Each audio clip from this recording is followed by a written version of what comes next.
তা মা, আর বেশি কথা বাড়াবো না, রাত্রি অনেক হয়েছে।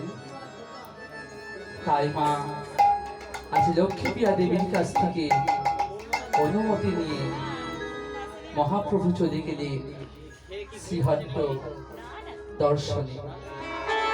ওদিকে মহাপ্রভু চলে যাবার পর মহাপ্রভুর বিরহে লক্ষ্মীপ্রিয়া দেবী নিজেকে ঠিক রাখতে পারলেন না।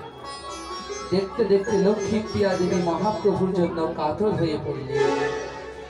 একদিন সন্ধ্যাকালে লক্ষ্মীপ্রিয়া দেবী নিজেকে স্থির না রাখতে পেরে ছুটতে ছুটতে যেই না সুরভূমির দিকে যাবে, হঠাৎই পথ মাঝে সর্পাঘাতে লক্ষ্মীপ্রিয়া দেবী দেহত্যাগ করলেন। তবে মা, বৈষ্ণব শাস্ত্র বলছে লক্ষ্মীপ্রিয়া দেবী কোনো বহির্জগতে সর্পদংশনে মৃত্যু হয়নি। হয়েছে কি সর্পদংশন? মহাপ্রভুর বিরহরূপী সর্প দংশনে লক্ষ্মীপ্রিয়া দেবী দেহত্যাগ করলেন। সে মানে মহাপ্রভু আমার পিতৃভূমি দর্শন করে যেদিনকে শ্রীহট্ট থেকে নবদ্বীপে ফিরে আসবে, মহাপ্রভুর নৌকা আসছে, মহাপ্রভুর পেছন দিক দিয়ে লক্ষ্মীপ্রিয়া দেবী দেহ কলার মান্দাসে ভাসতে ভাসতে বেরিয়ে যাচ্ছে। মহাপ্রভু বুঝতে পারলেন না লক্ষ্মীপ্রিয়া দেবী দেহত্যাগ করলেন। যেই না নবদ্বীপের ঘাটে আমার মহাপ্রভু এসে দাঁড়িয়েছে, দেখছে শিবাস পণ্ডিত নবদ্বীপের ঘাটে দাঁড়িয়েছে। যেই না মহাপ্রভুকে দেখতে পেয়েছে, ছুটতে ছুটতে শিবাস পণ্ডিত গিয়ে বলে উঠল, নিমাই, তোমার আসতে কোনো অসুবিধা হয়নি তো? শিবাস, তুমি গঙ্গার ঘাটে কেন? আমি তোমাকে আনতে এসেছি, তুমি তো কোনোদিন আমার জন্য এগিয়ে আসো না, তবে আজ কেন?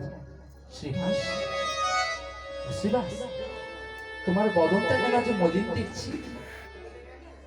তোমার নয়নটা যেন অশ্রু জলে টলমল হচ্ছে। শ্রীবাস, শ্রীবাস, তবে আমার লক্ষ্মীর কি কিছু হয়েছে? না না, লক্ষ্মীর কিছু হয়নি। তবে তবে কি আমার মায়ের কিছু হয়েছে? না, তোমার মাও ঠিক আছে নিমাই। ওই দেখো দূরে দাঁড়িয়ে আছে সচিরানী, ওই তো সচি। ও, মাও এসেছে। যেই না মাকে দেখতে পেয়েছে, ছুটে গিয়ে মহাপ্রভু আমার মায়ের চরণে প্রণাম জানিয়ে বলছে, মা গো, ও মা, তুমি কেমন আছো? যেই না বলেছে কেমন আছো, মহাপ্রভুর নয়নে যেই না মা নয়ন দিয়েছে, মায়ের নয়নে অনর্গল অশ্রুবাড়ি বরিশান হচ্ছে। মা গো, কি তুমি কাঁদছো কেন? তবে কি তোমার শরীরটা ভালো না? কে বলেছে বাবা? আমি ভালো আছি। তবে তোমার নয়নে জল, তবে কি আমার লক্ষ্মীর কিছু হয়েছে মা? তবে কি আমার লক্ষ্মীর কিছু হয়েছে? নিমাই, ও নিমাই, বাবা রে, তোর লক্ষ্মী যে আর নেই, তোর লক্ষ্মী যে আর নেই। তুই চলে যাবার পরে সর্পাঘাতে লক্ষ্মীপ্রিয়া মৃত্যুবরণ করেছে। না,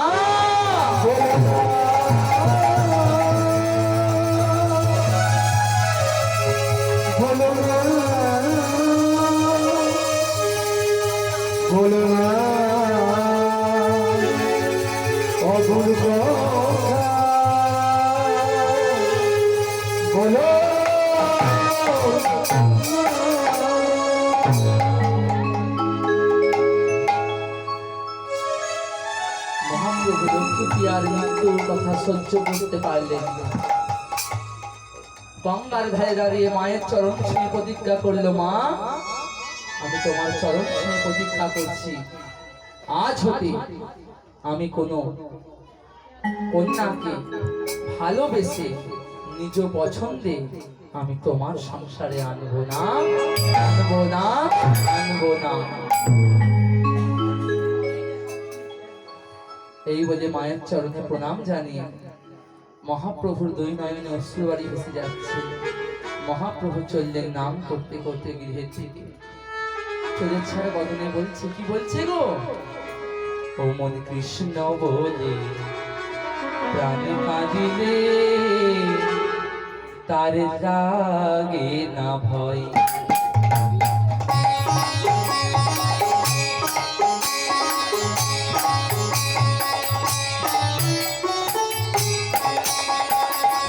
কৃষ্ণ বলে প্রাণ কাঁদিলে তার লাগে না ভয়। কৃষ্ণ বলে প্রাণ কাঁদিলে তার থাকে না ভয়। কৃষ্ণ বলে প্রাণ কাঁদিলে তার থাকে না ভয়। তুমি অনায়াসে যাবি ভেসে, কত নয়সে যাবি ভেসে, অনায়াসে যাবি ভেসে, পার করিবে দয়াময় তার থাকে না ভয়। কৃষ্ণ নামে প্রাণ কাঁদিলে তার থাকে না ভয়। কৃষ্ণ নামে প্রাণ কাঁদিলে তার থাকে না ভয়। কৃষ্ণ নাম করতে করতে মহাপ্রভু আমার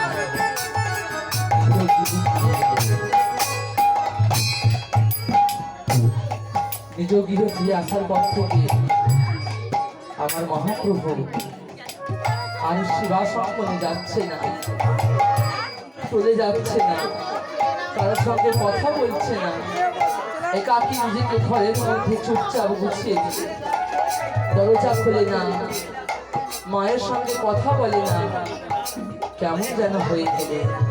মা সচিরানী নবদ্বীপবাসীকে ডেকে বলে, ও নবদ্বীপবাসী, তোমরা দেখো না, দেখো না আমার মায়ের কি হলো, আমার নিমাই কেন এমন হয়ে গেল। ও মা, মানুষের তো মুখ বলা যায়, কেউ বলে নিমাইকে ফুটে পেয়েছে, কেউ আবার বলে লক্ষ্মী প্রিয়ার শোকে পাগল হয়ে গেছে। দেখতে দেখতে বেশ কিছুদিন চলে গেল। আমার মহাপ্রভু কেমন যেন হয়ে গেল। একদিন প্রভাতকালে মনে দুঃখ, কষ্ট, বিরহ নিয়ে ছেলের চিন্তায় আজ মা সচিরানী চলেছে কোথায়? সুরধনির তীরে, সুরধনির জলে স্নান করতে। সন্ধে গামছাটা নিয়েছে আর মনের দুঃখে ভগবানকে নাম করতে করতে চলেছে। কৃষ্ণ নাম গাইতে গাইতে চললেন সুরধনির তীরে। ও মা, মা সচিরানী চলেছে গান গাইতে গাইতে, আমরা একটু গান করবো না? আমরা একটু করতালি দিয়ে করি না কৃষ্ণ নাম সচিরানীর সঙ্গে? মা সচি মাতা চলেছে গান করতে করতে। হরে কৃষ্ণ হরে কৃষ্ণ কৃষ্ণ কৃষ্ণ হরে হরে, হরে রাম হরে রাম, রাম রাম হরে হরে। হরে কৃষ্ণ হরে কৃষ্ণ কৃষ্ণ কৃষ্ণ হরে হরে, হরে রাম হরে রাম, রাম রাম হরে হরে। কৃষ্ণ হরে কৃষ্ণ কৃষ্ণ কৃষ্ণ হরে হরে, হরে রাম হরে রাম, রাম রাম হরে হরে। হরে কৃষ্ণ হরে কৃষ্ণ কৃষ্ণ কৃষ্ণ হরে হরে, হরে রাম হরে Ram, Ram Ram Hare Hare. Hare Krishna, Hare Hare,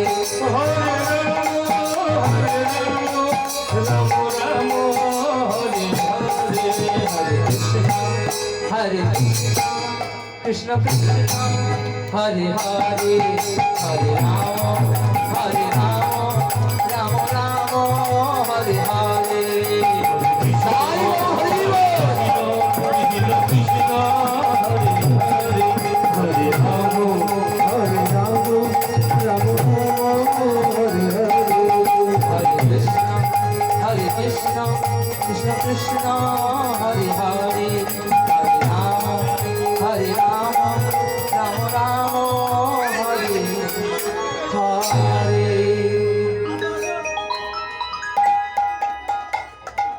Mahaprabhu একাকী যখন নিজেকে ঘরবন্ধ করে নিল, মা সচিরানীর ছেলের চিন্তায় পাগলের মতো হয়ে গেল। সুরধ্বনির জলে অবগাহন করে স্নান করে ইষ্ট নাম জপ করতে করতে বাড়ি ফিরে এলেন।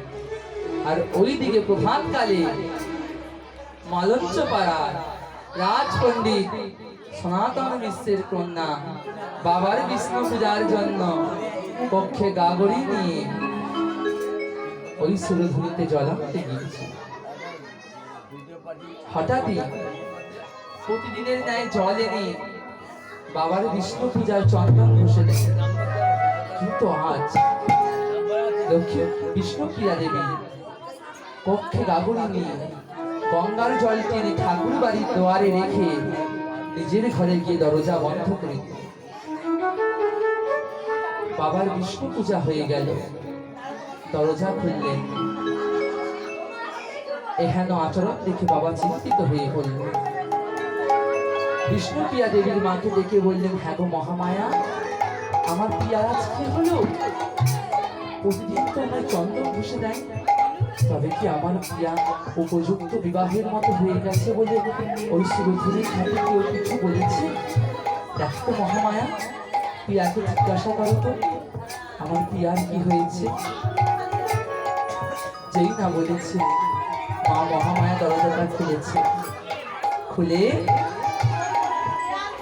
বিষ্ণুপ্রিয়া দেবীর মস্তকে হাত দিয়ে বদনটাকে তুলে ধরেছে। ও মা, মা গো, তুই যে আমার ঘরের লক্ষ্মী গো মা। বল না মা, তোকে কে কি বলেছে? তোর নয়নে জল কেন? তুই একা কি বসে আছিস, কথা বলছিস না? কি হয়েছে মা? বল না মা, তোর কি হয়েছে? মায়ের কথায় উত্তর দিল না বিষ্ণুপ্রিয়া দেবী। বারবার জিজ্ঞাসা করার পরও মা বিষ্ণুপ্রিয়া মাকে উত্তর দিল না। মা মহামায়া গিয়ে স্বামীকে বলছে, স্বামী, আমার প্রিয়ার কি হলো? প্রিয়া যেন বন্ধু মতো হয়ে গেছে, কারোর সঙ্গে কথা বলছে না। কি হলো আমার প্রিয়া? বলি মহামায়া, সেকালে তোমাকে বলছে না, আমি একটা কথা বলবো, তুমি মঞ্চ ওর প্রাণের সখী কাঞ্চনাকে খবর দাও। যেই না বলেছে কাঞ্চনাকে খবর দাও, যেমন কথা তেমন কাজ। কাঞ্চনাকে খবর দেওয়ার সাথে সাথে কাঞ্চনা এসে দাঁড়িয়েছে বিষ্ণুপ্রিয়ার দরজা। প্রিয়া, প্রিয়া, হ্যারি, তুই নাকি কারোর সঙ্গে কথা বলছিস না, চুপ করে আছিস। বলি ও প্রিয়া, তুই কোন নাগরকে মন দিল? হ্যাঁ ও প্রিয়া, তুই আমাকে না বলে কোন নাগরকে মন দিয়ে বসে রয়ে দিল? আমি জানলাম না। যেই না কাঞ্চনার কথা বলেছে, তখনই বিষ্ণুপ্রিয়া দেবী শয়ন মন্দিরে বিছানার উপর বসেছিলেন, মুখটা নিচু করে শয়ন করে গেল। ও প্রিয়া, আমি না তোর মরণ সখী, তুই আমাকে বলবি না? তুই আমাকে বলবি না কি হয়েছে? যখনই বারে বারে জিজ্ঞাসা করছে, তখন আমার লক্ষ্মী বিষ্ণুপ্রিয়া দেবী কাঞ্চনাকে বলছে, জানিস কাঞ্চনা, আমি প্রতিদিনের ন্যায় আজকেও জল আনতে গিয়েছিলাম, কিন্তু হঠাৎই দেখি। কি দেখিস রে? ওই সুরধ্বনির জলে। হ্যাঁ, সুরধ্বনির কি দেখেছিস? আরে সুরধ্বনির জলে। আরে জলে কি কুমির না হাঙর? আরে সুরধ্বনির জলে, আবার সুরধ্বনির জলে। আরে বলবি তো ছাই কি হয়েছে? ও প্রিয়া, প্রিয়া, তুই বলবি না সুরধ্বনির জলে কি হয়েছে? সখী রে, ওইখানেই তো আমার মরমের জায়গা। মরমের জায়গা? কেন, কি হয়েছে? তুই কি দেখলি? জানিস কাঞ্চনা, জানিস আমি কি দেখেছি জানিস? ওই সুরধ্বনির জলে কি দেখেছিস? তখনই কাঞ্চনাকে বিষ্ণুপ্রিয়া বলছে, শোন শোন সখী, আমি কি দেখলাম? বলে সখী বলতে আরম্ভ করলেন, একটি সোনার কমল আমার সুরধ্বনির জলে হেলিয়া দুলিয়া চলে। সোনার কমল হেলিয়া দুনিয়া সোনার কমল সুরধুনি জলে হেলিয়া দুলিয়া সোনার কমল সুরধুনি হেলিয়া দুনিয়া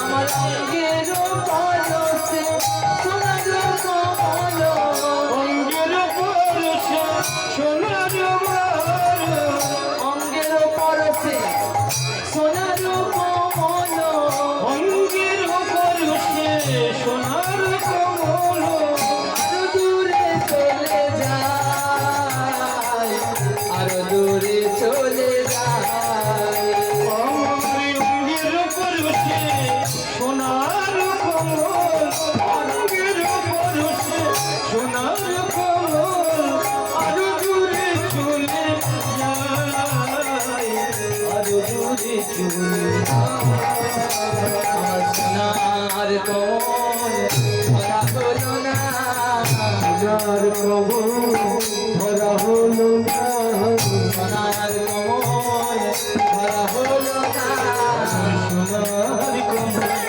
ধরা হলো না সখী সখী যখন একটু একটু করে ওই সোনার কমল ভাসতে ভাসতে দূরে চলে গেল আমিও সনাতন মিশ্রের কন্যা বিষ্ণুপ্রিয়া আমিও অত সহজে ছেড়ে দিবার পারছি না আমিও একটু একটু করে যখন এগিয়ে যাচ্ছি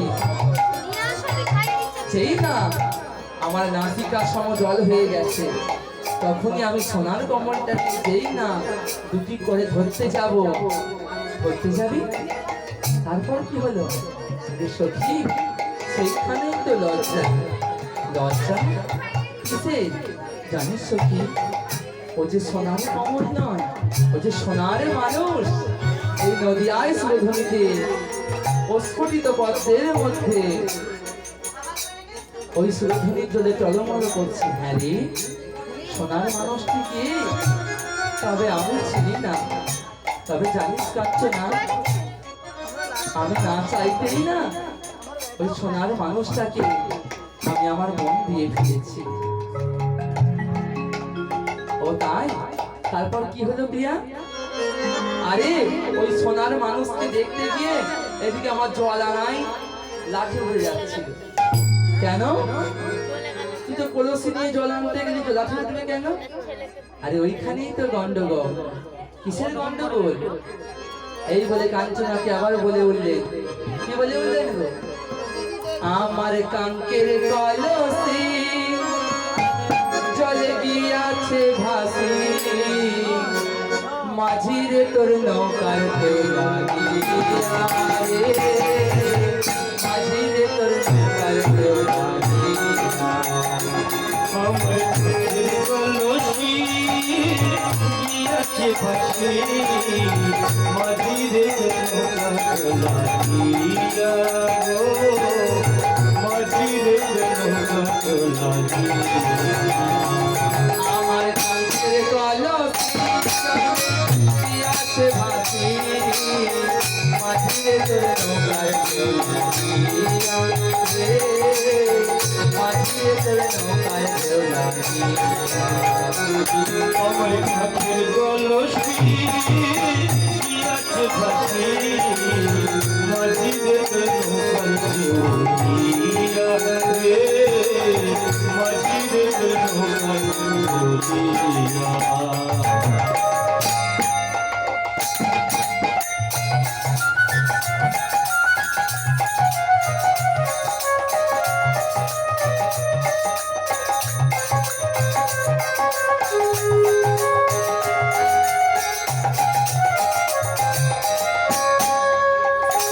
আমার তাড়াতাড়ি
মাঝিরে তোর নৌকার ঢেউরিয়া মাঝিরে তোর নৌকার ঢেউরিয়া ও প্রিয়া, এসো দেখছি তুই ডুবে ডুবে জল খেয়ে বসে আছিস। হ্যাঁ রে, আমাকে না জানিয়ে তুই কোন নাগরকে মন দিলি? ও কাঞ্চনা, আমি তাকে চিনি না। তুই কালকে আমার সঙ্গে সকালবেলা সুরভূমিতে যাবি, যদি তোর ভাগ্যে থাকে তুইও দেখতে পাবি। আচ্ছা প্রিয়া, তাই কাল প্রভাতকালে আমরা দুইজনায় সুরভূমিতে যাব। যেমন ভাবা তেমন কাজ।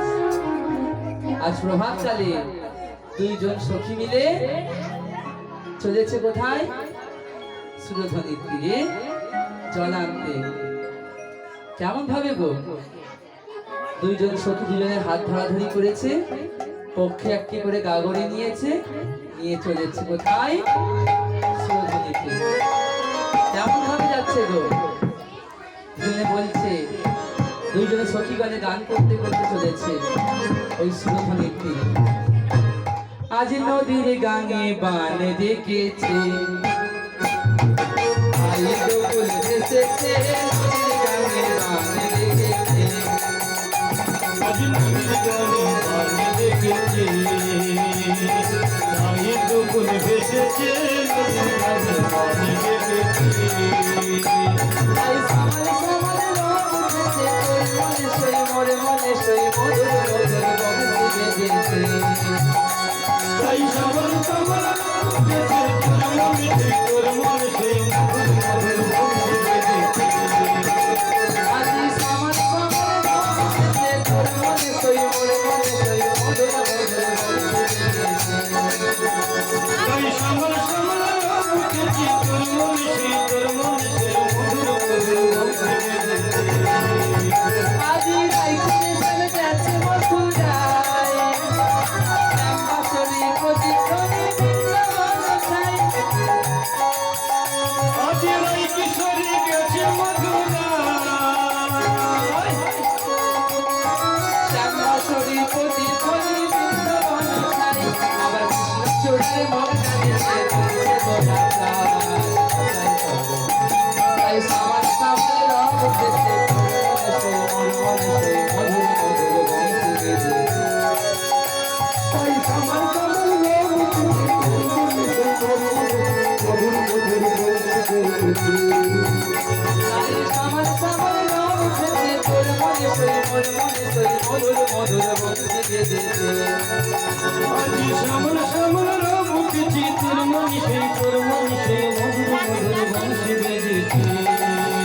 ওই মধুর মধুর বংশী বেজেছে, ওই মধুর মধুর বংশী বেজেছে, ওই মধুর মধুর বংশী বেজেছে। মায়েদের কাছে একটি কথা বলি, লীলারাম বেশিক্ষণ দেরি না। যে কজন মা আছে সবাই মিলে একটু বসে ভগবানের লীলা শ্রবণ করে, আমি খুব খুশি হব। তা মা, যেই দুইজন সখী আসছে তখনই সেই মুহূর্তে মা সচী রানী গঙ্গায় অবগাহন করে যেই না উঠেছে, চমকে উঠলেন মা সচী রানী। একই দেখি আমি, এরা কারা? যেন স্বর্গের লক্ষ্মী সখীকে সঙ্গে নিয়ে সুরধনির তীরে যাচ্ছে। যেই না অপরূপ রূপ দেখেছে, মা সচী মা আমার ডেকে উঠলেন, ও মা, মা গো, একটু শুনবে, একটু আমার কাছে এসো না। যেই না ডেকেছে তখনই বিষ্ণুপ্রিয়া দেবী কাঞ্চনাকে বলছে, কাঞ্চনা তিনি কে? আমাকে ডাকলেন। ও প্রিয়া, তিনি আর কেউ নয়, তুই যেই সোনারে মানুষকে দেখে রূপে নয়ন দিয়ে সব হারিয়েছিস, এই সোনার মানুষের মা তিনি নবদ্বীপের সচী রানী। আর তুই যাকে দেখেছিলি ও আর কেউ নয়, এই নবদ্বীপের মস্তক স্বাস্থ্য পণ্ডিত আমাদের নিমাই ঠাকুর, নিমাই পণ্ডিত। প্রিয়া, যা যা, ডাকছি কেন দেখ। কাঁদছো না? আমার যে বড় লজ্জা লাগছে। আমি যাবো, আমি যাবো। পিয়া ও কথা বলে না, গুরুজন মানুষ ডাকছে, একবার যা, একটি বাচ্চা যেই না বলেছে মা বিষ্ণুপ্রিয়া সচি মায়ের কাছে গিয়ে চরণে প্রণাম জানিয়ে বলছে, মা ও মা বলছি আপনি আমায় ডাকলেন কেন? যেই না বলেছে মা সচি রানী আমার বলছে, মা গো তুমি আমায় মা বলে ডাকলে? বলো মা বলো, তুমি কার কন্যা? কিবা তোমার পরিচয়, কিবা তোমার নাম, তুমি থাকো কোথায়? মা আমি রাজপণ্ডিত সনাতন মিশ্রের কন্যা, আমার মালঞ্চ পাড়ায় বাড়ি। আমি সকালবেলায় বিষ্ণু পূজার জন্য জল আনতে এসেছিলাম। ও মা, মা গো তোমাকে দেখে যে আমার মনে বড় আশা। কিসের আশা, কিসের আশা মা? মা তুমি আমার ঘরে লক্ষ্মী হয়ে আসবে। যেই না এমন কথা বলেছে তখনই পাশ থেকে সখী কাঞ্চনা বলে উঠলেন, মাসিমা আমার পিয়া বড় লাজুক, আমার পিয়ার কথাই তো আর বিবাহ হবে না, আপনি বড় পিয়ার বাবার সঙ্গে কথা বলুন। ঠিক বলেছ মা, ঠিক বলেছ। আমি আজই সন্ধ্যাকালে মালঞ্চ পাড়াতে আমি ঈশানকে সঙ্গে নিয়ে যাব। যেমন কথা তেমন কাজ মা।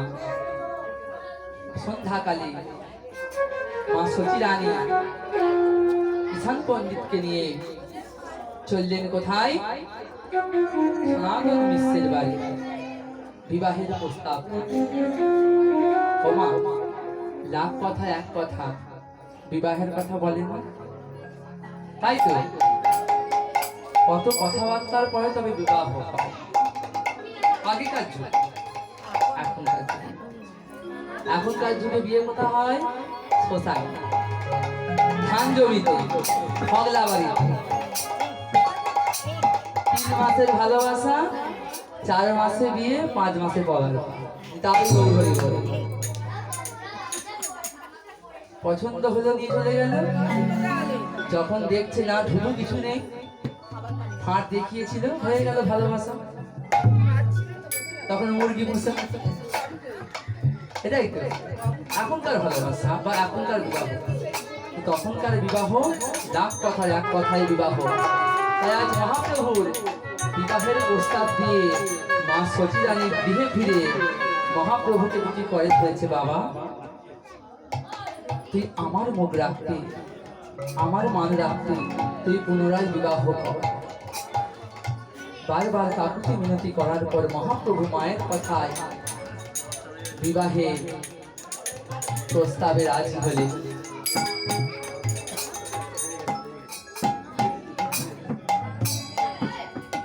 মায়ের কথায় বিবাহের প্রস্তাবে রাজি হলেন। তাই মা আজ নবদ্বীপ মাঝে মহাপ্রভুর বিবাহ।